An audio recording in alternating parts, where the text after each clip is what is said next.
Tabi, tabi, tabi tata tabi, masyadong mabilis yung bike ko, hindi ko alam na sira pala yung preno. Kung kailan pababa pa yung daan doon ko pa nalaman, nakakainis. Yisa the way ako nga pala si Tara Rodriguez, isang expert vendor chair. Biro lang simpleng vendor ng mga niluluto ko, hinaluan ko lang ng expert, dahil matagal na akong nagtitinda para naman sosyal ang datingan diba? 18 years old pala ako, nag-aaral? Hindi dahil huminto ako para sa mga magulang kong masakit. Kahit gusto ko kung kulang ako sa oras at financial ay malabo kong magawa lalo na pag sinumpong yung magulang ko. Kapatid, iniwan kami pagkatapos paaralin nila mama tapos inutangan para maka-abroad siya.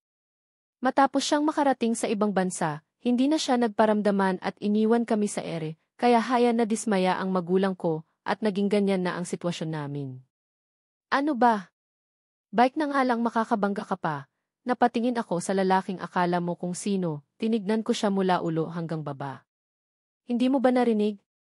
Tabi sabi ko, ang lawak kasi ng daan dyan kapatatayo tayo. Mister, hindi sayo itong lupa, inis kong sabi, napangisi naman siya sa sagot ko. Miss owned this property so kung sino ang hindi pwedeng andito ay ikaw. Saka bawal ang nagbebenta dito lalo na pag walang permit, sumimangot ako, sayang malaki pa man din yung lugar sakto na pagbentahan ng pagkain. Alis na pagtataboy niya, inirapan ko siya. Songit! Magiba sana yung building na iyan, hindi na ako nagbike kundi naglakad na lang ako. Mahirap baka bumangga naman na ako, pag nagbike pa ako na walang preno, merienda. Kakanin kayo dyan, sigaw ko. Miss, pabili nga ako ng kakanin mo, nag-alinlangan pa akong lumapit kasi lasing yung lalaki. Ilan po, tinignan ako. Lahat na lang itumango ako at inayos na, habang inaayos ko yung paninda ko naramdaman kong may kamay sa likod, napatingin ako sa likod ko at yung lalaki nga nalasing. Ito na po yung binili nyo, agad akong tumayo, kita ko ang pangisi niya. Kumuha siya ng pera at iniabot sa akin. Ito po yung sukli, umiling siya. Wag na, iba na lang hinawakan niya yung kamay ko kaya agad ko itong hinila. Ito na yung sukli, iinilapag ko at mabilis na naglakad, sinigawan naman ako habang sumusunod kaya tumakbo ako at ganun din siya. Tulong, sigaw ko, hindi ko nakita yung kotse kaya nabangga ako. Hindi malakas ang impact pero nahilo ako at masakit yung bewang kong tumama, tinignan ko yung lalaki na lasing na lumapit. Okay ka lang mahal, tanong nung lasing, iniwaglit ko yung kamay niya. Are you okay? May pamilyar na lalaki na lumapit, ito yung may-ari ng malaking building. Naputol ang sasabihin ko dahil sa paghigpit ng hawak ng lalaki sa kamay ko. Kumunot ang mukha ng lalaki habang tinitignan kami, paano na ako ngayon? Dedespera itong lasing na ito na makuha ako. Help! Ako na bahala sa asawa ko na paawang ang labi ko, asawa? 18 pa lang ako at hindi ko alam na may asawa ako, pero yung katulad niya pang lasinggero at halos tatay ko na. Mahiya naman siya. Mahal, wag kang maggagalaw kasi sinamaan ko ng tingin yung lalaki, mamatay ka ng manyak ka. Dalhin na lang kita hospital, singit nung gwapong lalaki. Ibigay mo na lang yung pera sa akin at ako na bahalang magpa-hospital sa kanya. Tinignan ako nung lalaki, tinitigan ko siya at nagpo-PIS, baka sakaling magets niyang hindi ko kilala itong lalaki. Okay, nanlaki ang mata ko, ang syunga. How much? Tanong niya, kita ko ang pasimpleng ngiti nung lalaking manyak. Ano ba gagawin ko para makawala dito? Aabutin na nung lalaking manyak kaya agad kong tinulak, manyak. Hindi kita kilala at hindi kita magiging asawa dahil 18 pa lang ako. Paika-ika akong lumayo sa lalaki, nagulat nga yung gwapong lalaki. Dahil nga sa sakit ng katawan, nahila niya pa rin ako. Napangiwi ako sa sakit at halos mangyak na ako. Hey, sabi ng lalaki, kainis. Gwapo lang ang meron sa kanya pero utak wala. Bitawan mo siya o tatawag ako ng pulis, sabi niya, natakot naman yung lasing na lalaki at binitiwan ako. Mabilis niya akong hinila, aray naman. Nabangga ako, sana man lang magdahan-dahan siya sa paghila. Pakialamero. May araw ka rining sa akin, sabay alis, manyak. Di na lang umuwi at kantutin yung asawa niya. Hindi yung tumitingin pa ng iba para maalis ang libog sa katawan saka as if babalik pa ako sa lugar na ito, hindi na no. Hindi mo naman pala kilala, hindi ka umiimik, sabi nung lalaki. Nakita mo naman di ba na magsasalita ako pero kinukurot ako. Saka di mo ba na-gets yung ginawa ko kanina, kumunot ang noo niya. Ano ba ginawa mo? Tanong niya. Poppy ayes, dapat iyon na gets mo na, sagot ko. Ha? Anong meron doon? Pag sa aming lalaki nagpapakyut iyon, nagtaka nga ako na may asawa ka tapos naggaganon ka, nakuha mo. Ibig sabihin hindi ko iyon asawa at tignan mo naman ang tanda nun kaysa sa akin at may taste naman ako, papatol na nga lang ako sa ganun pa. Isip-isip inis kong sabi sabay ira. Age doesn't matter, habol niya, napapikit na lang ako sa inis. Alis na nga lang ako dahil baka maaga akong tumanda pag nakipag-usap pa ako dito. San ka punta? Hinara ko siya. Uwi na tipa ika-ika akong naglalakad. Wait, kunin mo ito baka kailangan mong magpa-check up, tinignan ko yung pera, nagdalawang isip pa ako kung kukunin ko o hindi. Kinuha ko na lang kasi pandagdag ko na ito sa kita ko. Ivan Mendez 20 years old, owner ng Iunay Company. Ako yung may-ari pero hindi ako yung nagpapatakbo dahil nga wala daw akong alam tungkol doon sa business ng pamilya ko.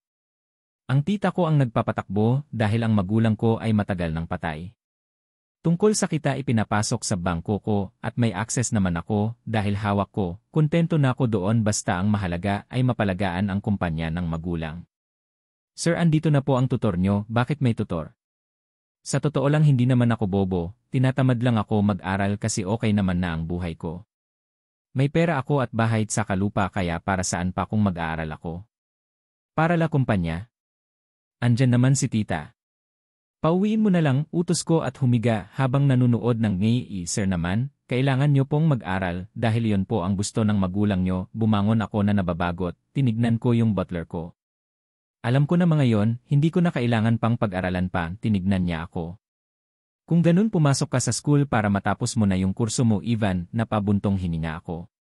Bakit pa? Para saan? Hindi ko naman na kailangan, tumayo ako, Ivan, ang daming gustong mag-aral tapos ikaw ayaw mo. 1 taon na lang matatapos ka na, umikot ang mata ko. Okay, pauwiin mo na yung tutor dahil bukas papasok na ako, ngumiti yung butler ko, bumalik ako sa pagkakahiga at nanood uli ng gi, pero tapos na kaya naiinis ako. Eli Company inirereklamo ng ilang empleyado na hindi daw binibigay ang tamang sahod nila, flash report lang kaya napatingin ako sa butler ko. Hindi binabayaran. Sa laki ng kita ng kumpanya ko, tanong ko. Bakit di mo kasi bisitahin minsan ang kumpanya mo at tanungin yung mga staff kung okay sila? Ivan, ikaw ang may-ari, apatro sa ginagawa mo para ka lang security guard. Bumangon ako, bumisita naman ako nung isang araw, sagot ko. Bumisita? Iba ang bumisita sa tinignan Ivan, pumunta ka nga sa kumpanya pero hanggang labas lang. Hindi ka lumuob, ni minsan ba kinamusta mo yung kumpanya? Ivan, may concern ka pa ba sa kumpanya ng magulang mo? Ito na naman siya, panay pangaral na naman. Hindi ko alam kung bakit hindi ko siya kayang paalisin dahil na rin siguro sa utang na loob ko sa kanya. Okay, bibisita ako pagkatapos ng klase ko, tumango siya. Kinabukasan ay pumasok na nga ako, tulad ng dati hindi ako nakinig at kung may kiss man ay perfect ko pa rin. Gaya ng sabi ko pupunta ako sa kumpanya at hindi ko inaasahan ang bubungad sa akin, ang daming mga tao na galit. Mga empleyado na nag-strike, sabi ng butler ko, siya pala si Emer Raven. Bumaba ako at doon ay tumigil ang mga tao, kilala nila ako bilang may-ari dahil nung buhay sila mama at papalagi akong nasa tabi nila. Can you come all inside? Sabi ko, pumasok na ako at sumunod naman sila. Gulat naman si Tita Mara sa pagdating ko. Ivan, hindi ka man lang nagpasabi, ngiti niyang sabi. I heard something about Noy Company, is it true? Tanong ko. May hindi lang nabigyan pero inaayos ko na kaya, hindi totoo yan, lagi na lang sinasabi na inaasikaso niya pero hindi naman totoo. Ilang buwan din kaming naghihintay tapos puro to be follow, sabi ng isang staff. Sa dami niyo hindi kaya ng isang araw kaya nga inaayos namin, sagot ni tita. Ako mag-6 na buwan hindi pa nakatanggap ng matinong sweldo, sigaw ng isa, hindi nakaimik si tita at lahat na sila ay nagsasalita na. Wala na akong maintindihan pa ni isa, sinenyasan ko na tumigil sila. Can you all calm down? Tumahimik naman sila, tita, can you solve this within a week? Tinignan niya ako.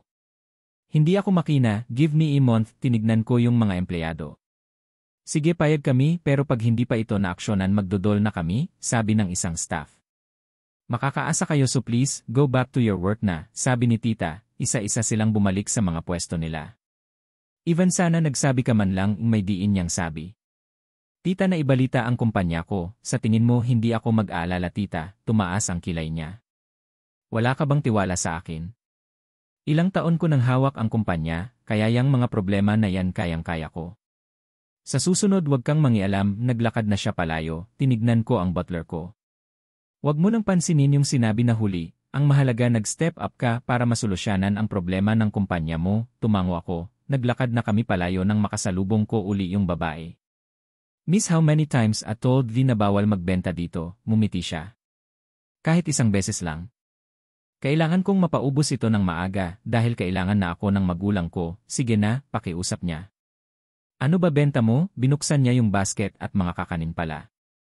Ako na lang ang bibili para makauwi ka na, bawal talaga magbenta sa loob dahil may kantin na loob ng kumpanya ko, napapout siya. Binalot niya na at ibinigay sa akin, nagbigay ako ng pera at sinuklian naman niya. Tinikman ko yung kakanin at masarap siya. Ikaw gumawa, tumango siya. Salamat sa pagbili, una na ako, iniwan na kami ni Emme, Raven.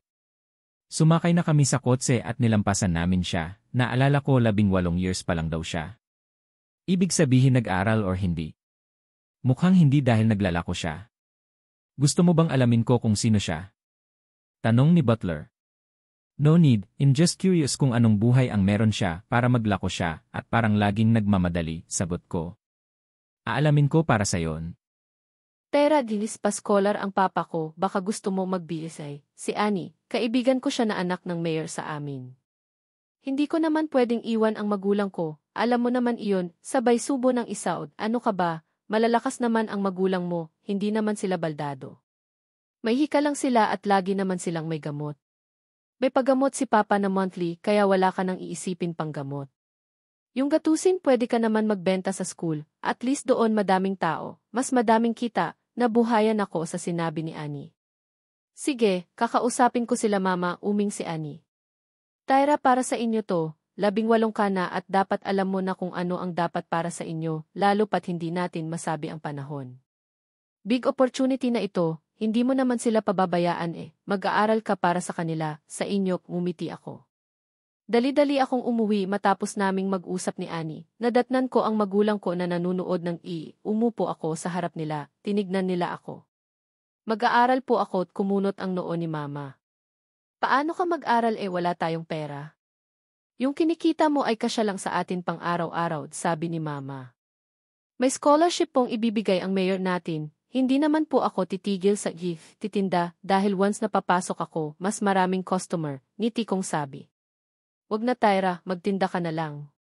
Paano kami pagkailangan namin ikaw? Lalo na pag umatake ang hika namin, singit ni Papa. Lagi niyo naman pong dadalhin yung inhaler nyo, isasabit nyo lagi sa lig nyo tulad ng ginagawa natin pag nagtitinda ako. Para naman po sa atin ito pag nakapagtapos ako. Short course lang naman po ang kukunin ko para hindi matagal, akala ko sasaya sila pero hindi, nakatingin lang sila sa akin. Hindi natin masabi Tera, kailangan ka namin. Tama na yung pag-aaral na iyan, magluto ka na ng pagkain natin, utos ni Papa, tinignan ko si Mama na walang imik. Tumayo ako at nadismaya dahil gusto ko pa man din pero ayaw nila. Nagluto na ako ng pagkain namin, pagkakataon na ang lumapit sa akin pero ayaw nila Mama at Papa. Naalala ko tuloy yung sinabi ni Annie na 18 na ako, okay naman siguro kung ako ang magdesisyon para sa sarili ko. Gusto ko talaga mag-aral, wag mo nang balaki na mag-aral, napatingin ako, si Mama. Bakit ayaw niyo po? Para naman po sa atin ito, sagot ko. Tama ang Papa mo, mas kailangan namin ikaw kaysa sa pag-aaral na iyan. Ayaw mo bang lagi kaming kasama mo? Gusto mo yung nasa school ka? Nahihirapan? Nagtitinda ka, hindi na kailangang mag-isip-isip pa. Kung mag-aaral ka, pipigain mo pa ang utak mo at pag bumagsak nakakahiya ka. Nalungkot naman ako sa sinabi ni Mama, bakit hindi sila naniniwala na kaya ko? Hindi naman po masamang subukan, lalo pat wala naman pong mawawala sa akin, Ma. Kung tutuusin kaya nyo naman po, diba? Kumunot ang noo ni Mama, nanunumbat ka na ba dahil sa ayaw naming mag-aral ka? Umiling ako. Malakas naman po kayo at lagi kayong may gamot. Hindi ako nagkulang sa pagbigay ng gamot nyo at naibibigay ko din po ang kailangan ng bahay at ng pagkain natin kaya bakit hindi po ako pwedeng mag-aral. Maski iyon lang po makita ko ang inis sa mukha niya. Dahil hindi mo nga kaya, mapapahiya ka lang. Sage, mag-aral ka pero pag may nangyari sa amin kasalanan mo, konsensya mo na lang pag namatay kami. Umalis siya ng galit, napabuntong hininga na lang ako. Kumain na kami nang hindi nila ako pinapansin, buo na talaga ang desisyon ko. Mag-aaral ako at patunayan ko sa magulang ko na kaya ko silang pagsabayin, hinding-hindi ko sila pababayaan kahit nag-aaral ako. Maaga akong nakipagkita kay Annie, sinamahan niya ako sa papa niya at nagpalista ako para maging parte ng scholarship program niya. Ipinalista ko din yung pangalan nila mama at papa para makatanggap ng libreng gamot. Mabuti na lang daw ay nakahabol ako bago pa isubmit, papunta kami ni Annie ngayon sa nagpipish call. Sobrang saya ko talaga na sa wakas ay makakapag-aral na ako kahit short course lang. Ano sabi ng magulang mo na wala ang ngiti ko? Ayaw nila, sinabi pang pag namatay sila ay konsensya ko na lang daw, napataas ang isang kilay ni Annie. Ang hindi ba sila masaya na makakapag-aral ka? Hindi naman sila ang gagastos kundi si Papa at hindi mo naman sila pababayaan kasi maagtitinda ka pa rin, tumango ako. Hay naku, yaan mo sila, ang mahalaga makakapag-aral ka at proud ako sa'yo, niyakap niya ako kaya niyaka ko din siya. Di bale malapit nang matapos ang semester na ito, 1 buwan lang ay makakapagsimula ka na. Huwag mo nang isispan pa ang gamit mo dahil sagot ko na ang saya ko na ay kaibigan ako na tulad niya. Basta pag yumaman ka na wag mo akong kakalimutan, tumango ako at niyakap siya. At babala wag kang ma-attract sa mga lalaki, isipin mo lagi yung pag-aaral, okay? Kumunot ang noo ko, bakit lalaki agad, tanong ko. Ay naku, ang daming hot and gwapo sa school kung alam mo lang, nakakalaglag panty kaya. Naku, kung hindi lang talaga ako anak ng mayor baka pinatos ko na sila, natawa naman ako. Mabuti nga at naging anak ka ng mayor, sumimangot siya, natawa na lang kami. Kinuha na namin yung pagkain namin at naglakad-lakad ng may bumisina na kotse, may sumilip na lalaki pero familiar yung isa pang nasa loob. Miss, dito ba ang daan papuntang City Hall? Pasensya, bago lang kami, tanong ng isang lalaki na may edad. Ah, si Papa? Gusto niyo samahan namin kayo, napaawang ang labi ko, kakaiba din itong si Annie, mamaya hold-upper ang mga ito. Sige, kung hindi kami nakakaistorbo, ngumiti si Annie at tinignan ako. Tara, umiling ako. Mamaya hold-upper ang mga iyan, sabi ko, natawa siya sa sinabi ko. Walang hold-upper na milyon ang kotse, no. Tarat nauna na siya, kaya sumunod ako. Doon siya sa harap sumakay at ako sa likod. Hindi ko na tinignan kung sino yung mga lalaki, pinagpatuloy ko na lang ang pagkain ng fishbowl ko. Lucas, ka nag-aaral tama? Tanong ng isang lalaki. Yup! Ikaw din, di ba? Walang hindi makakakilala sa isang Mendez, sagot ni Annie. CFA, iyon lang sabi na pamilyar talaga sa akin, iniisip ko nga kung saan ko siya nakita. Dito na, sabi ni Annie, bumaba na kami. Salamat sa pagsama sa amin, sabi ng may edad na lalaki, naglakad na kami uli nang maalala ko kung sino yung lalaki. Nag-aaral siya sa pinag-aaralan mo, tanong ko. Pero di siya masyadong active, kahit ganun na ipapasa niya ang mga exams. Diba? Gwapo tapos matalino pa, bonus na yung pagiging mayaman niya, sagot niya. Crush ko nga siya pero napakapihikan niya ata sa mga babae. Wala pa akong nakikitang may kasama siyang babae, tumango na lang ako. Dahil nakapag-ubos naman na ako ng tinda ay umuwi na ako, dumiretso ako sa kusina para maghugas dahil ang daming hugasin. Sinunod ko naman ang sala na ang daming dumi, tinignan ko ang magulang ko na nakaupo lang at nanunood. Mapakiabot nga po yung punas, pinupulot ko kasi yung mga pinagkainan nila, tinignan ko si mama na parang walang narinig. Maantawag ko, tinignan niya ako. Ikaw na, nanunood kami, ang lapit ng punas sa kanya, tumayo na ako at kinuhat saka pinunasan yung mesa sa sala. Tumayo na ako nang makita kong inilapag lang nila yung pinagkainan nila, malapit naman yung basurahan. Kaya nga ako bumili ng basurahan na marami para hindi na sila magpagod na magtapon ng basura sa labas. Ma, paitapon niyo naman sa may basurahan, tinignan nila ako, sira ka ba? Aatakihin kami ng hika pag nagbasura pa kami, kumunot ang noo ko. Ang lapit po ng basurahan sa inyo. Ayan lang po, turo ko, tinignan nila. Doon ay kinuha ni Papa at ibinasura sa kapadabog na umupo sa kananood uli. Minsan naisip ko na niraraso na lang nila yung hika nila para hindi sila gumalaw. Masyado naman ata silang nasanay na ako na ang lahat ng gumagalaw, pumunta ako sa kusina para iayos ang ititinda ko naman bukas. Dadamihan ko ngayon at umaasang maubuos para kung may masobra ay itatabi ko para kung sakaling may kailangan sa school ay may pera ako. Habang hinihintay ang araw para pumasok sa school, mas ginagalingan ko naman ang pagtitinda ko para makaipon ng makaipon. Anong oras na ako nakauwi dahil pinaubos ko muna yung tinda ko? Naku, 8 na pala. Anong oras na ngayon ka lang uwi? Tera, baka nakakalimutan mong may pakakainin ka pa. Hindi ko na pinansin si mama at nagluto na. Sana man lang nagluto na sila kung wala pa ako. Maski kanin lang kasi hindi naman nakakapagod ang pagluto sa rice cooker. Kayo na po sana nagluto, meron naman pong mailuluto, sagot ko. Mapapagod kami, gusto mo bang mas lumaki ang gastos mo? Napailing na lang ako, tinola na lang ang iluluto ko mas mabilis. Bakit ka ba ginagabi? Tanong ni mama. Kailangan ko po mag-ipon para sa pag-aaral ko, biglang hinablot ni mama ang braso ko. Mag-aaral ka? Tera, nag-iisip ka ba? Inis na sabi ni mama, kayo na po nagsabi na mag-aral ako, di ba po? Tanong ko. Sinabi mo meron na, tanong ni papa. Aba, ang sabi ko mag-aral siya at konsensya na lang niya na pag may nangyari, sabi ni mama. Kaya okay lang sa'yo na kung may mangyari sa amin ay okay lang. Ganun ba Taira? Galit na sabi ni papa. Wala pong mangyayari sa inyo basta lagi po kayong iinom ng gamot at susundin ang bilin ko. Mga pagkain nyo iluluto ko na po para kakain na lang kayo. Sagot ko, hindi na sila nakaimik. Anong oras na ako natapos mag-ayos ng ibebenta ko? Kailangan ko nang sanayin yung sarili ko dahil mas lala pa ito pag mag-aaral ako. 2 araw na lang ay pasukan na kaya kasama ko si Ani ngayon para bumili ng gamit ko, pati bag ay binilhan ako. Sabi ko gastos ko dahil may naipon naman ako pero sabi niya itago ko na lang para pag kinailangan ko ay may magagamit ako. Gabi na ako nakauwi at sobrang pagod ko, nadatnan ko ang bahay na magulo. Nilinis ko na muna bago ko magluto, tulad ng dato yung basura nila, hindi pa rin nila maitapon.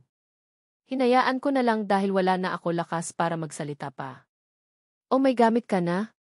Inuna mo pa iyan kaysa sa mga pagkain natin, sabi ni mama. Kakapalengke ko lang kahapon ng pagkain natin binuksan ko yung ref, wala nang laman. May bisita kami kanina, iniluto na nila lahat kulang pa nga, hindi ko alam kung maiinis ako o hindi na lang kasi baka lumala pa. Mamalengke na lang po ako bukas, tumango siya at iniwan ako, hindi ko alam kung iiyak ko na lang. Gaya ng dati gabi na ako natapos para maghanda ng tinda, inayos ko pa kasi yung gamit ko sa school para wala akong makalimutan. Pasukan na kaya maaga akong naluto na ulam nila, mainit na din yung tubig para magtimpla na lang silang kape. Inilagay ko na yung gamot nila sa mesa para hindi nila makalimutan. Ready na ang sasakyan, Ivan, unang araw ng pasok kaya kailangan kong pumasok, alam nyo na bilang kilalang tao kaya ganito. Magpapakita lang ako tapos alis na din, sabi ko kay Emmer. Raven, pumasok na din kayo. Unang araw, sagot niya. Heto na naman tayo, naglakad na ako. Ivan naman, sige na pumasok ka na. Maswerte daw ang unang araw ng klase, malapit na din naman kayo matapos kaya sige na, sumakay na ako sa kotse, sumunod naman siya. Hindi niya ako tinigilan hanggang makarating kami sa eskwelahan, may nakaagaw ng pansin ko. Kumulot ang noo ko at nilapitan siya, nagulat pa sa pagdating ko. May hinahanap ka, hindi niya ako pinansin at pinagpatuloy yung paghanap. Tawag ko sa kanya. Yung feature ko ang hinahanap ko kaya wag kang magulo, suplada niyang sabi, aba ganito pa ang gagawin sa akin. Bumabawi. Ayon nahanap ko na yung feature ko, lakas niyang sabi habang nakatingin sa akin, nakataas yung isa kong kilay. Narinig mo ba yon? Feature niya daw si Ivan. Nakumukhang bago, di alam pumila rinig kong sabi ng nasa likod. Kaya nga, kung alam niya lang ang haba ng pila tapos ganito, sagot naman ng isa. Your feature is me? Tanong ko sa kanya, lagi kaming nagkikita pero di ko pa siya kilala. Ha? Nahanap ko na sabi ko, nahanap, Tyra kanina pa kita hinahanap, yung anak ng mayor. Mendez, yung kasama mo mukhang nawawala kaya tinatanong ko siya, tapos ang sagot niya is nahanap niya yung feature niya na si Ivan, singit ng isang babae, kumunot ang noo ng anak ng mayor at saka tinignan yung kaibigan niya. Feature, natawa na lang yung babae. Hahaha mali pagkakarinig nila at saka andito ako para mag-aral, tara na Ani, hinila niya yung kaibigan niya. Tyra daw pangalan nilimon ko agad si Raven, halata namang pinipigilan ang ngiti. Naglakad na ako, pinuntahan ko na yung diyan ng school at nakipag-usap. Ang daming sinasabi na hindi naman ako interesado, matapos akong makiini-usap ay lumabas na ako. Bumungad sa akin ang malapad na ngiti ni Raven. Pasok na kayo, tumango ako at lumitaw na nga ang malawak ng ngiti niya. Natapos ang klase ko ng 11 am, nagugutom na ako at hanggang ngayon ay nakasunod pa rin si Emir, Raven sa akin. Kakain ka, tumango ako, nauna na siya sa may kantin ng school at nag-reserve na ng upuan ko. Umorder naman na ako ng makakain namin nang may mapansin ko yung babae sa harap ko, which is si Tyra. Ano na hinahanap mo, tanong ko. Yung abot kayang pagkain, sagot niya. All the food is here are free, kasali iyon sa binabayaran sa school kaya kahit ano pa ang orderin mo ay wala kang babayaran, nanlaki ang mata niya. Ang kulit mo naman kasi Tyra, sabi kasing libre lahat kaya go choose na, tumango siya at namili na ng orderin niya. Ani saan tayo memesa? Puno na lumingalinga sila habang kami ni Emir, Raven ay nakaupo na. Dito na lang po kayo mga miss, sabi ni Emir, Raven, tinignan niya ako. Okay lang ba Emir, Mendez, tanong ni Ani. Join us, sagot ko, umupo naman na silang dalawa. Tyra share tayo sa mga kinuha nating food, sabi ni Ani, tumango naman si Tyra, kaya nagsihasyan sila ng food nila. Sir, sinamaan ko agad ng tingin si Emir, Raven, balak niya panggayahin. Ang daming mga bulungan sa paligid, ito ang ayaw ko yung may sasabihin yung mga ibang tao. Kaya ayaw ko din mapalapit sa mga babae dahil ganito nga. Kamusta ang unang araw mo Tyra? Nakakapanibago pero ang saya, sagot niya. First timer, tanong ko. Masyado kasing family-oriented saka mga ire ang parents niya, sagot ni Ani. Ani naman inirapan niya yung kaibigan niya. Sinasabi ko lang ang totoo, ni hindi man lang sila naging masaya na papasok ka na, anak nga ng mayor, napaka-direct to the point. Hayaan mo na, ang mahalaga nag-aral ako, mukhang may issue siya about sa parents niya. Excuse me, totoo ba, may lumapit sa amin na babae na nahihiyang nagtatanong. Totoo ang alin, tanong naman ni Ani. Ito pinakita niya yung phone niya, isang news article na nagsasabing may asawa na daw ako kaya hindi ako nakikitang may kasamang babae. Ang hindi makapaniwala ay mula pa ito kay tita. Talaga? Kailan pa ako ikinasal? Tinignan ko si Emir, Raven. Aalamin ko para sa'yo, sabi ni Emir. Raven, totoo bang kasal ka na? Ang daming nakatingin sa amin at gustong malaman ang sagot, napabuga ako ng hangin, yes, sagot ko, para tantanan na din nila ako. Kung hindi ko sasabihin hindi pa ako kasal malamang magwawala ang mga tao kaya mas okay nang sabihin kong kasal ako. Hindi ko alam kung anong pakulo na naman ang ginagawa ni tita para sabihin na kasal ako, ni wala siyang abiso tungkol dito. Umingay nang sinabi kong kasal ako, napabuga ako ng hangin. Pinagpatuloy ko ang pagkain ko pero naririndi ako sa mga bulungan na naririnig ko. Tara na, tumayo na ako nang tumayo naman ni Tyra, tinignan ko siya. Saan tayo pupunta? Tanong niya, kita ko ang palihim ng ngiti ni Emir, Raven. Tyra ang tinutukoy niya ay yung butler niya, hindi ikaw, singit ni Ani, napaawang ang labi niya. Oh hahaha sabi kasi Tyra na, malay ko ba hehe, umupo siya, tumayo na si Emir, Raven at naglakad na kami paalis. Napaka-inosente niya diba? Napailing ako at hindi na umimik, baka kung ano na naman ang isipin niya. Hindi malaman kung lutang ba siya o slow siya, kung ano-ano sinasabi. Gabi na nang makauwi ako at araw-araw na lang palala ng palala ang nadadatnan ko sa bahay, nagiging basurahan naman na. Imbes na magluto ako ay naglinis na muna ako, habang naglilinis ako ay hindi ata ako napansin ng magulang ko na meron ako dahil naghahabulan sila. Tumigil silang maghabulan at umupo na pagod, lagi na lang bang ganito. Kita ko naman na kayaan nila pero hindi na tama yung ginagawa nila. Ang lapit na ng basurahan, mataos kong maglinis ay nagluto na ako. Dumating pala yung bill ng ilaw at tubig, iniabot sa akin. Bakit ganito na lang kataas ang bill namin? Dumoble naman yung bill namin last month. Bakit ganyan mukha mo? Tanong ni Mama.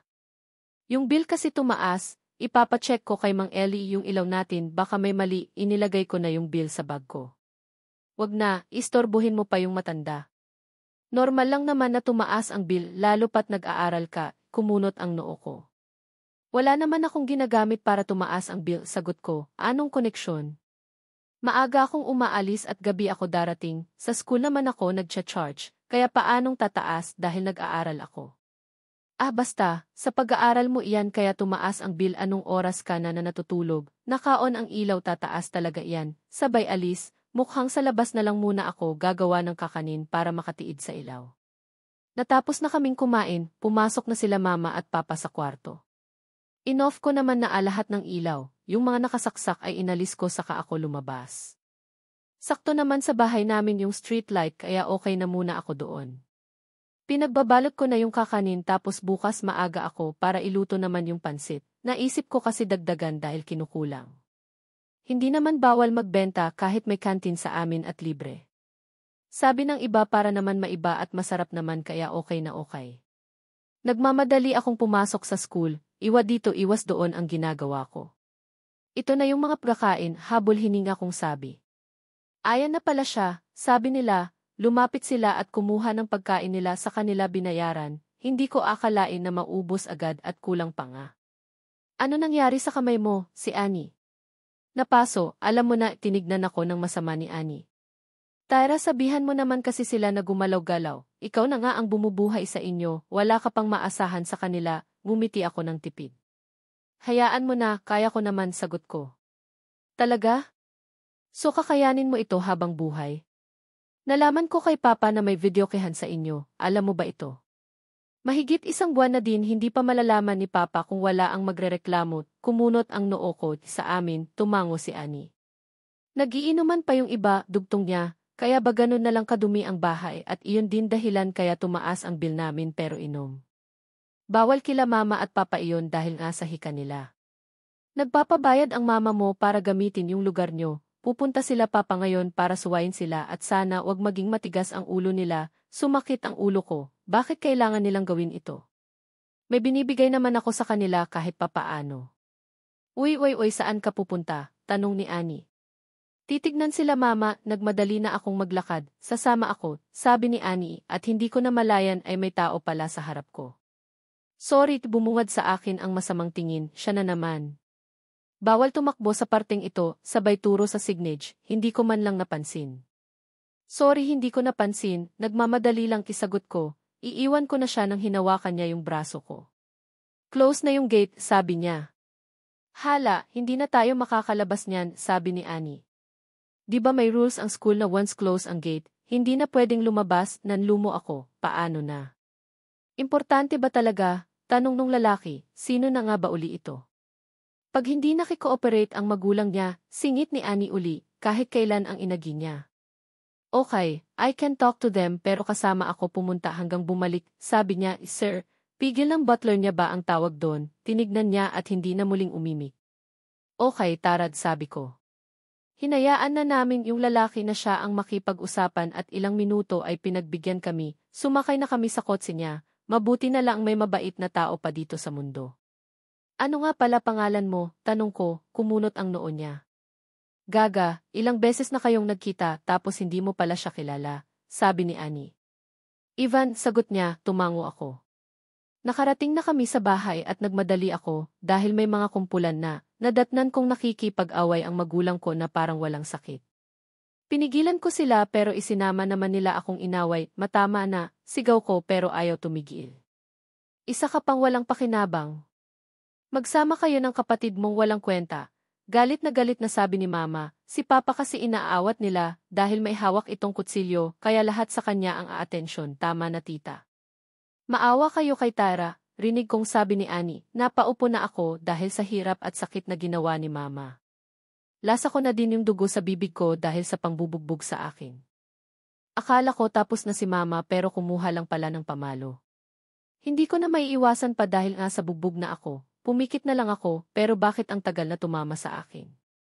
Inimulat ko yung mata ko at gulat ako dahil bakit siya andito Chater Pito. Butler Annie is sir. Sigaw ng butler na may kasamang pulis, napahiga siya at tinignan ko siya. Yung mga paa niya duguan. Tinignan ko yung pamalo ni tita na kahoy na may pako pa pala. Binuhat agad siya ng butler niya at isinakay sa kotse, mabilis naman naming nilapitan si Tyra. Hindi agad na kontrol ni Papa ang gulo dahil madaming nakisali. Hindi lang pala painuman ang ginagawa doon dahil may kasamang pangsugal na bawal sa lugar. Dinala ang mga nakipag-away sa mga pulis at kami naman ay dumiretso sa hospital. Nasa ward ako, kasama si Tyra na katatapos gamutin. Naawa ako sa itsura niya dahil bugbog talaga siya. Bilib din ako na ni minsan hindi siya lumaban, may balita ka ba sa lalaking kasama natin kanina? Tanong niya, nalungkot ako sa tanong niya. Kanina ang daming tao na gustong malaman kung kamusta na siya at dahil maiinagi ang nurse, narinig kong hindi siya makakapaglakad dahil nga sa tinamo niyang tama sa paa. Hindi na siya makakalakad, napayo ko si Tyra. Hindi ko alam kung bakit andon si Ivan pero dahil na din siguro sa awa kay Tyra. Sila mama at papa? Nakakulong, hindi biro ang ginawa nila lalo na ang mama mo. Mayaman ang binagga nila, hindi mananahimik ang tita niya hanggat hindi makukulong ang mama mo, sagot ko. Bakit ganun? Bakit sa akin ang bagsak ng ginawa ng kapatid ko sa magulang ko? Wala akong ibang ginawa kundi ibigay ang pangangailangan nila tapos ganito pa? Tumulo na ang luha niya. Nga pala, tumawag si Papa at napag-alaman na walang hika ang magulang mo, kumunot ang noo niya. Paano? Iyon ang ibigay nilang result nung nagpa-check up sila, kaya nga todo kayo dako para maibigay yung mga gamot nila, sabi ni Tyra, umiling ako. Yung mga gamot daw na binibili mo ay binibenta nila sa may hika at matagal na daw silang nagsusugal. Iyon ang sabi ni Papa, nalungkot ako na ang tagal nilang ninilolo si Tyra. Saksi ako sa hirap niya lalo na sa paglalako, tapos ganito pala ang ginagawang kalokohan ng magulang niya. Simula daw iyon nung iniwan sila ng kapatid ni Tyra. Imbes na tulungan na lang si Tyra, para makaag-aral na din siya, pero mas pinili nilang lokohin siya at gamitin. Knock-knock, may pumasok, yung butler pala ni Ivan pero napakaseryoso ng mukha niya. Lumapit sa amin at huminga ng malalim. Gusto kang makausap ni Ivan, sabi niya kay Tyra. Tungkol ba sa magulang ko? Kung ano man ang gusto niyang gawin, nasa sa kanya na iyon, kasalanan naman nila kung makukulong sila, sagot ni Tyra. Hindi siya magsasampa ng kaso sa magulang mo, nagtinginan kami ni Tyra. Bakit? Hindi tama ang ginawa ng mama ko sa kanya, sagot ni Tyra. Ikaw nagtinuturo na mastermind ng lahat, napaawang ang labi ko, bakit si Tyra? Maliwanag naman na hindi niya kasalanan at biktima lang siya. Kaya hindi siya magsasampa dahil alam niyang wala kang alam pero ang tita niya ang magsasampa ng kaso sayo, sabi ng butler. Malakas ang hatak ni Madam Mara lalo na sa mga kaso, kaya gusto kang kausapin ni Ivan, dugtong niya. Bago kita ipunta doon, isipin mong ginagawa niya lang ito dahil para na rin sa kapakanan niya. Pag-isipan mong mabuti at isipin mo na iniligtas ka niya. Lumabas na siya at kumuha ng wheelchair, binuhat niya si Tyra at pinaupo. Papunta kami ngayon sa SE room at may mga bantay siya. Pumasok ka na, utos kay Tyra, maiiwan kaming dalawa. Pinagulong na niya yung wheelchair papasok at narinig ko ang malakas na hininga galing sa butler. Sana lang talaga hindi maging malaking pagsisisi ito kay Ivan, sabi niya. Tungkol saan ba ito, tanong ko. Walang takas si Tyra pag si Madam ang nagsampa ng kaso. Si Ivan lang ang susi at kung magkamali si Ivan pati siya ay damay, napahilamos siya ng mukha. Ano ba iyon? Tanong ko, magiging asawa siya ni Ivan. Iyon lang ang sagot para makatakas siya sa kaso, pero pag nagmatigas si Madam at makipagdeal. Maaring kunin ang yaman ni Ivan, ganid si Madam maski kadugo niya ay walang pakialam, lalo na pag nakakita siya ng butas, para makuha ang gusto niya. Hindi alam Ivan ito na inuunti-unti na siya ng kanyang tita. Pero dahil meron ako hindi siya nagtatagumpay. Paano na lang pag wala na ako?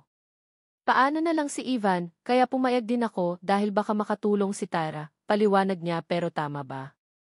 Kasal yung narinig ko. Hindi na ako nakaimik dahil iniisip ko yung kasal na iyon. Naghintay lang kami sa labas at inabot pa sila ng ilang minuto. Bumukas na ang pinto at kita ko ang gulong-gulo na mukha ni Tyra. Nakatingin lang kami sa kanya at naghihintay ng sasabihin niya. Ibabalik ko na siya, sabi ko, itinulak ko na yung wheelchair niya, naghihintay pa rin ako ng sasabihin niya. Ano ang pinag-usapan niyo? Tanong ko. Ani, bakit ganito? Bakit ganito ang kapalaran ko? Wala akong ibang choice, malungkot niyang sabi. Kailangan ko siyang pakasalan dahil pag hindi lang ako ang mananagot kundi kasama ang magulang ko. Kahit ganun kasama ang ginawa nila, hindi pa rin tamang kunin ang buhay nila dahil sa insidenteng iyon, napahinto ako sa pagtulak. Papatayin kayo, hinarap ko siya at tumutulo na pala ang luha niya. Kasama ang kapatid ko, pinadeport tinga ang kapatid ko at bukas na bukas ay meron na siya. Si Ivan na daw ang bahala pero alam mo ba ang nangyari sa kulungan, umiling ako. Maay ipinakitang picture sa akin si Tyra at hindi ako makagalaw sa nakikita ko, hindi ko makilala na magulang pala sila ni Tyra. Masyado silang pinahirapan, ito na yung sinasabi ng butler na mahirap kalaban ang tita niya. Asawa ng nag-iisang tagamana ng mga Mendez at may-ari ng GCC Company at maraming pang iba ay ipinakita sa publiko, napaawang ang labi ko, asawa. Kailan pa? Madam, sinamaan ko ng tingin ang sekretarya ko. Ang sabi ko alamin mo ang mga ginagawa ni Ivan diba? Inis kong sabi. Madam biglaan, walang may alam ng kahit sino maski yung butler, sagot niya. At talagang doon pa sa babaeng nagpahamak sa kanya, naiinis ako dahil sa nangyari sa kanya ang daming nagalit sa akin, kasama ang mga investors, binantaan pa ako na aalis sila kung di ko pananagutin yung mga gumawa sa kanya noon. Hanggang ngayon may mga loyal pa rin sa pamilyang Mendez at hindi maganda iyon, ilang taon ko na deep sa posisyon na ito ay hindi ko pa rin nakukuha ang 100% nilang boto. Mabuti na lang talaga ay napakadaling mauto nung Ivan na iyon. Mabuti na lang at kontento siya sa ipinapasok kong pera sa account niya, di. Kung alam niya lang na 1/4 lang iyan sa kinikita ng kumpanya, aba.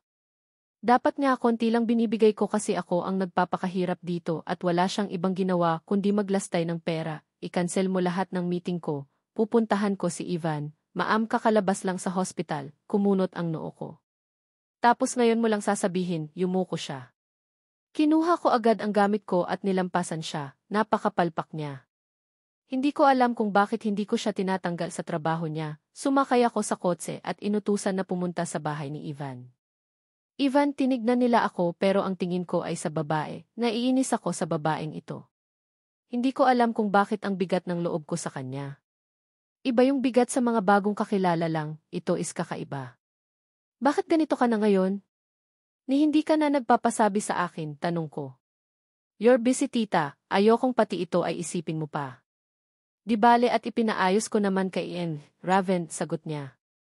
Kahit na, kung tungkol naman sa'yo, hindi ako magdadalawang isip na unahin ka, sagot ko. Kaya ba napasugod ka dito? Singit ni Envy, Raven, nyeta kang butler ka. May araw ka rin sa akin akala mo.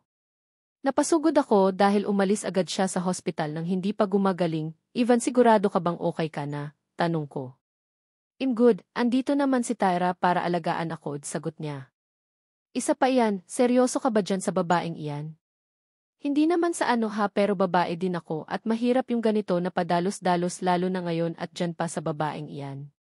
Alam mo naman ang ginawa sa'yo at ng mama niya diba? Sinamaan ko ng tingin yung babae, tita asawa ko na siya.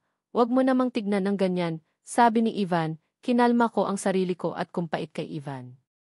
Inaalala ko lang ang kalagayan mo, hindi mo alam kung katiwa-katiwala ba ang mga tao, lalo pat di mo masyadon kilalatsak, bakit sa dinami-dami ng tao siya pa. Yung tungkol sa magulang niya sa tingin mo papalampasin ko. Sobrang kahihiyan ang nakuha sa mga investors natin, nag-cross arm ako para malaman niyang nainis ako. Tita, wala kang gagawin sa kanila, umiba ang mukha niya. Bakit parang natakot ako ngayon sa kanya? Hindi ko na lang pinahalata na natakot ako. Ivan, tignan mo ang ginawa niya sa'yo. Kung tutuusin kulang pa ang ginawa ko sa kanila. Tita, kapamilya ko na sila at kung ano man ginawa nila sa akin ay ako na ang bahala doon. Basta wag niyo na silang gagalawin dahil ayokong tayo ang mag-away, dumilim ang tingin niya sa akin. Paano naman ang mga investors natin? Panigurado aalamin nila kung kamusta na yung gumawa nito sa'yo. Alam mo kung gaano kakahalaga sa kanila, paawa kong sabi, kung hindi ko din magalaw yung mag-asawang iyon. Solusyonan niya yung mga gusto ng investors. Okay, ako na bahala sa kanila, tumaas bigla ang kilay ko. Raven, ikaw na bahala sa kanila, tumango yung butler niya at kinuha yung phone, naningkit ang mata ko. Hindi ko alam na may kaya pala siyang gawin, kailangan ko kunin ang nagmanga simpatsya ng mga iyon dahil pag gumalaw si Ivan, hindi malabong sa kanya sila papanig. Ilang minuto ay dumaating na yung butler, tinignan ko siya at mukhang naayos niya sa ganung minuto lang. Okay na ang lahat, tinignan ako ni Ivan. Kung ganun tutuparin ko ang salita ko, hindi ko sila gagalawin, tinignan ko yung babae na lumiwanag ang mukha. Ikaw sa susunod pa na may mangyari kay Ivan, wala nang tanong-tanong alam mo na ang mangyayari, inirapan ko siya. At tandaan mo, may mga matang naamasid sa'yo, kaya kung may balak ka mang masama itigil mo na, tita, ngumiti ako kay Ivan. Ivan, hindi mo ako masisisi na protective ako sa'yo, dahil ako na lang pamilya mo, ano na lang ang sasabihin ng magulang mo sa akin kung nakikita nilang pinapabayaan kita. As if may concern ako sa'yo, kahit mamatay ka wala ako pakialam sa'yo. Mauuna na ako kung ganun tumayo ako. Ingat ka tita, pag may time kami ni Tyra ay dadalaw kami sa kumpanya para na rin makilala nila siya, sabi niya, ano. Pati ba naman yung babae na iyan magiging kaagaw ko pa sa kumpanya. Basta sabihan mo ako para ma-welcome kayo ng maayos, tumango siya, at hinalikan ko na siya sa pisngi. Naglakad na ako palayo, pero tinignan ko yung labas, mas bagay itong bahay na ito para sa akin. Di bale makukuha ko din ito soon, konting tiis na lang ay unti-unti kong kukunin ang mga ito sa kanya. Tignan na lang natin kung sino ang magmamakaawa, para bigyan siya ng konting aawa. Sumakay na ako sa kotse, at ipinadiretso na sa kumpanya. Nang makarating ako ay sinalubong ako ng sekretarya ko. Walang dapat na aberya itong susunod na araw, mahirap na. Pinakawalan na yung mga magulang ko, nasa labas ako, hinihintay sila at nang lumabas sila. Kita sa mukha nila ang gulat, lumapit ako sa kanila. Sakay na po, nauna na akong sumakay kaya sumunod sila. Ang naghatid sa amin ay si Ain, Raven, hindi na sumama si Ivan sa amin. Salamat po sa hahatid, tumango si Ain, Raven at umalis na. Kung nagtataka kayo na napakabilis ng nangyari, maski ako naman ay nabibilisan. Pag ang pera nagtrabaho, walang imposible ika nga nila. Totoong ikinasakal ako kay Ivan, walang seremonya o kung ano-ano man. Diretsong pirmahan ng papel, pumasok ako sa bahay. Ako muna magluluto ngayon, maligo na lang po muna kayo, tumango sila. Alam kong nahihiya sila sa ginawa nila pero tapos na. Nangyari na at andito na kami sa sitwasyon na ito. Matapos akong nagluto ay dumating na sila, naghain na ako habang sila ay nag-ayos ng plato namin. Bago ako kumain ay tinignan ko muna sila, dahil sa nangyari, na ikasal ako, tinignan nila ako. Ako ang magbabayad sa mga ginawa nyo, okay lang naman sa akin, pero gusto kong marinig sa inyo kung bakit nyo ako niloko. Sana hindi tayo umabot sa ganito. Sana nagtutulungan na lang tayo at baka ngayon ay maayos ang buhay natin, tumulo ang luha ko. Kung ano man ang ginawa ni ate, siya lang iyon. Hindi ko iyon kasalanan dahil wala akong ibang ginawa kundi ang tulungan kayo, pinunasan ko yung luha ko. Nasaktan kami at hindi mo kami masisisi kung bakit ganun ang ginawa namin, sagot ni Papa. Ako po ba ngayon hindi nasasaktan? Bakit di nyo na lang tinanggay yung nangyari, dahil wala naman na tayong magagawa doon, may anak pa naman kayo at ako iyon pero binaliwala nyo ako. Pag po ba hinayaan ko kayo sa kulungan at bahala na silang bugbugin kayo ng bugbugin at sabihin sa inyo na hindi nyo ako masisisi dahil nga sa ginawa nyo, hindi sila umimik at napabuga ako ng hangin. Knock knock, tumayo ako at binuksan ko ang pintuan. Alam kong si ate dahil nga diba diniport nila siya. Nagbigay ako ng daan para pumasok siya at pumasok naman siya. Kita ko ang gulat sa mukha ng magulang namin. Anong ginagawa mo dito? Sigaw ni Mama, may pumasok din na 3 o 4 na taong gulang na bata. Dito sila maninirahan, kasama natin, sagot ko, tinignan nila ako. Mama, ito house natin? Sila po si Lolo at Lola, tanong nung bata.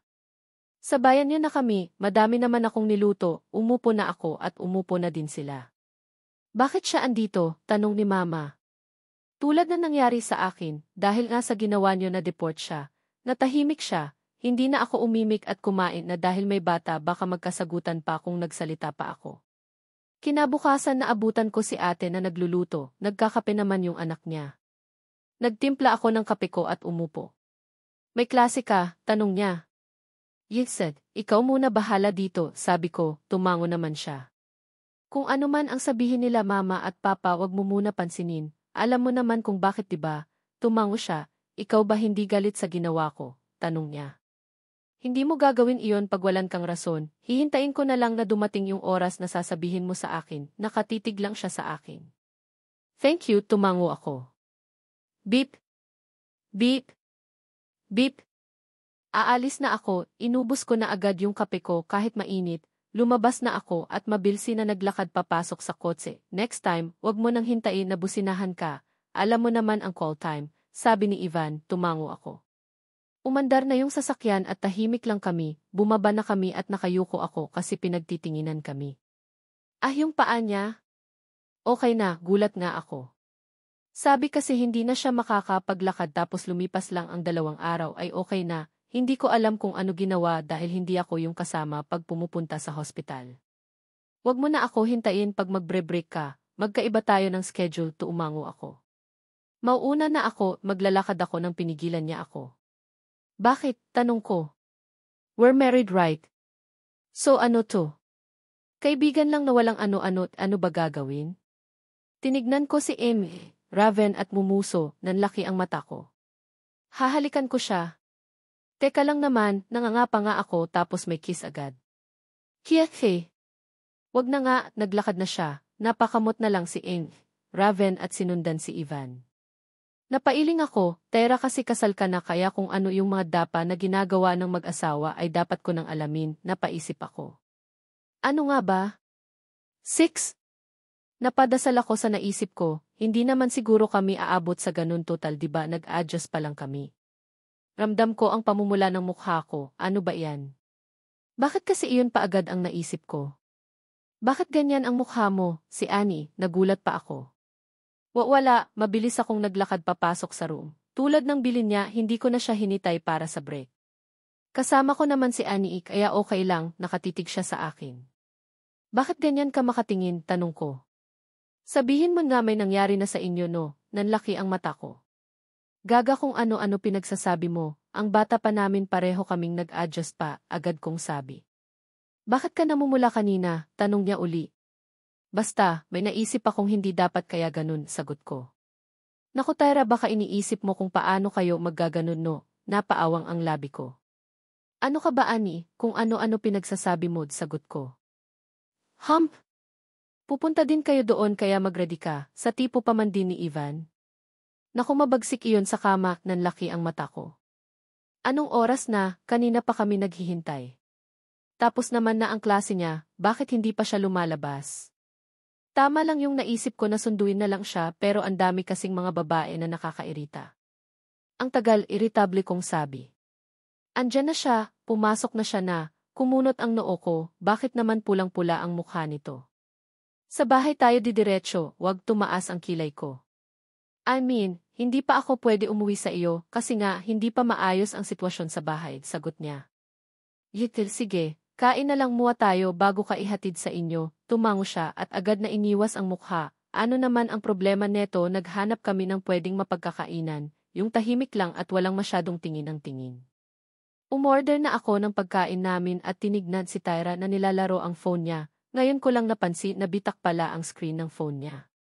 Dumating na yung pagkain namin, tahimik kaming kumakain nang mapansin kong itinatabi niya yung sibuyas sa plato niya. Luto naman bakit di niya kinakain? Bakit di mo kinakain yung sibuyas, tanong ko. Ayoko ng lasa niya, bumiti ng tipid, kainin mo, sayang itinignan niya ako. Ayoko talaga, pangit yung lasa sabi niya. Kainin mo't kinuha niya yung itinabi niyang sibuyas, akala ko kakainin lahat ng itinabi hindi naman pala. Kumuha lang ng isa at hinalo sa pagkain niya, nag-aalinlangan pa talaga na kainin. Isinubo niya yung pagkain at mabilis niyang nilunok sabay inom ng tiya. Seryoso kinain niya ng ganun at hindi nginuya. Kakaiba talaga, sabi niya, paanong kakaiba? Ni hindi niya nginuya. Ubusin mo, walang matitira, sabi ko, napabuga na lang siya ng hangin. Hindi ko inaasahan na aabutin kami ng 2 oras sa pagkain dahil lang sa sibuyas, hirap na hirap siya sa pagkain. Tara na, tumango siya, nakakatuwa lang makita yung mukha niya na hindi nasiyahan sa pagkain. Yung bilin ko, lumabas ka na agad para hindi na bumisina, tumango siya. Nakarating na kami pero hindi pa siya bumababa, tinignan niya ako na parang may gustong sabihin. Ikikis pa ba kita, nahihiya niyang sabi. Kanina ka pa nakaupo dyan tapos iyon lang pala sasabihin mo, tumango siya. Go kiss na paangat ang 2 kilay niya. Ano, tanong ko. Saan ba, tanong niya, napailing ako. Never mind, bumaba ka na, parang napahiya pa at bumaba na nga. Tara na, sabi ko kay Emise. Raven, base sa information, ikaw ang unang lalaki sa buhay niya, kaya nangangapa kung ano ang gagawin, sabi ni Raven. Never siya nagkaroon ng gise. Hindi pa, busy siya sa paghahanap buhay, kaya wala siyang oras siguro doon at bata pa naman, sagot niya. Turuan mo na lang idugtong niya pa. Ano ako sira? Bahala siyang alamin, tuturuan ko pa talaga, sabi ko, kita ko ang palihim ng ngiti ni Raven. Nakauwi na kami pero hindi ko inaasahan na may bisita ako, si Tita Mara na naman ang may pakana nito. Sino pa ba ang magpapauwi sa kanya? hindi dito ang bahay mo, sabi ko. Sabi ni Mama dito muna ako, sabi na hindi pwede, magagalit ang asawa ko, tumayo siya. Don't care, susundin ko kung day ang sinabi ni Mama, kinuha niya yung maleta niya at tumaas na, tinignan ko si Raven. Ako na bahala sa kanya, sabi niya, tumango ako. Si Stella, anak ni Tita Mara. Okay naman siya pero ang pinakaayaw ko ay ang pagiging brat niya, ano na naman kasi ang nakain ni Tita at dito niya pa ipinatira. Tumunog ang phone, message mula kay Tita na dito muna si Stella hanggat hindi naayos yung bahay niya. Kiyate. Nagpapalit ako ng may kumatok, hindi ko binuksan dahil nagpapalit nga ako pero biglang bumukas. Mabuti na lang ay nakapalit na ako, ano ba Stella, hindi ka ba marunong maghintay? Tanong ko, malay ko ba kung may nangyari na sayo? Sagot niya, tinaasan ko siya ng kilay. May mangyayari sa akin sa mismong bahay ko, napailing na lang ako, napansin kong pasilip-silip siya at may kung ano ang tinitignan. Asan yung asawa mo? Tanong niya. Nasa bahay nila, bakit? Bakit hindi siya dito tumitira? Tanong niya uli. Nakabakasyon lang siya muna doon, bakit ba ang dami mong tanong, nairita na ako? Wala, gusto ko lang malaman ang itsura niya. Nga pala babalik ako sa pag-aaral, kinuha ko ang phone ko at lumabas, sumunod naman siya. Good, iyon lang sabi ko, same tayo ng school sabi ni Mama at nilingon ko siya. Sabi niya, pag meron ka hindi ako mahihirapan na maghanap-hanap ng room ko, sabi niya pa. Are you not happy? Tanong niya. Good na babalik sa school pero iwasan mong gumawa ng gulo, dahil ayokong nadadamay ang pangalan ko, bumaba na ako at sumunod pa rin siya. Alam ko na iyan, sinabihan na ako ni Mama, mabuti naman kung ganun. Umupo na ako sa sala, tumabi naman siya. Tinignan ko siya, umiti at umurong, napailing ako at kinuha yung phone ko para tawagan si Tara. Hi, anong, baby kain ka na, tinignan ko si Stella. Baby, sinamaan ko ng tingin si Stella, na nadya ba itong babae na ito? Can you stop, sita ko, tumango siya. Sino yun? Tanong sa kabilang linya. It's V, baby ano ba? Ahihihihi, parang tanga lang si Stella, binabaan pa ako tuloy ng phone ni Tara. Ano ba pinaggagawa mo? Kung puro kalokohan din lang pala gagawin mo dito, umalis ka na lang, umayo ako at pumanik. Ivan nagbibiro lang ako, sabi niya. Hindi ko siya pinansin at pumasok sa kwarto. Tatawagan ko na uli si Tyra pero nakapatay na, Githe.